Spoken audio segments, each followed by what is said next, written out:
की गई मनमानी में म्युनिसिपल कॉरपोरेशन और पुलिस के द्वारा की गई कानूनी प्रक्रिया का ठिकरा दुश्मनी को जोर देने के लिए सैयदना साहब के माथे फोड़ दिया गया। तो चलिए शुरू करते हैं।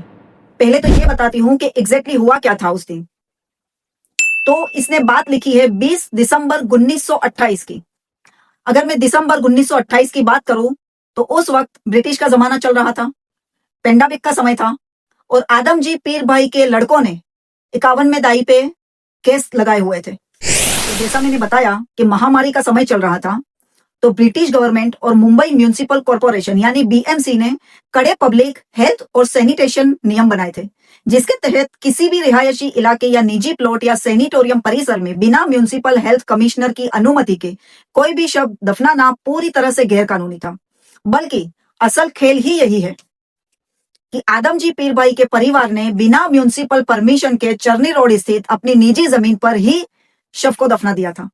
और जैसे ही म्युनिसिपल कॉरपोरेशन और पुलिस को इस बात की खबर पहुंची, म्युनिसिपल कॉरपोरेशन और पुलिस ने मौके पर पहुंचकर गैर कानूनी तरीके से बिना परमिशन निजी जमीन पर दफनाने का आपत्ति जताई और तुरंत उन्होंने जमीन के उपयोग पर रोक लगाने की कानूनी प्रक्रिया भी शुरू कर दी और उस जमीन को अवैध दफन स्थान घोषित कर दिया गया और उसको सील किया गया, ताकि महामारी के चलते उस जमीन पर दोबारा कोई लाश दफनाई ना जा सके। कानूनी रोक लगाई और सुरक्षा पहरे भी बिठाए गए।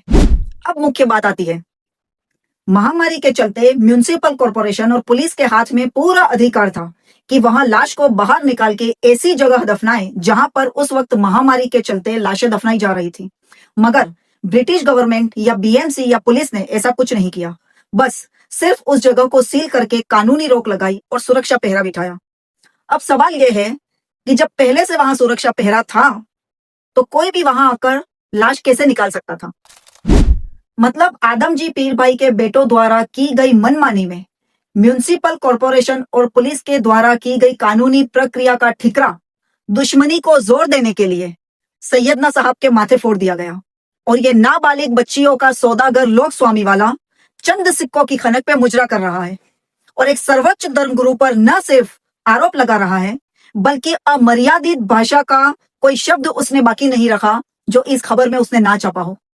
अगर आपको भी पढ़ना हो कि क्या अमर्यादित भाषा के शब्द यूज किए थे तो कैप्शन पढ़ लेना। अब अगले वीडियो में करती हूं झूठ का पर्दाफाश।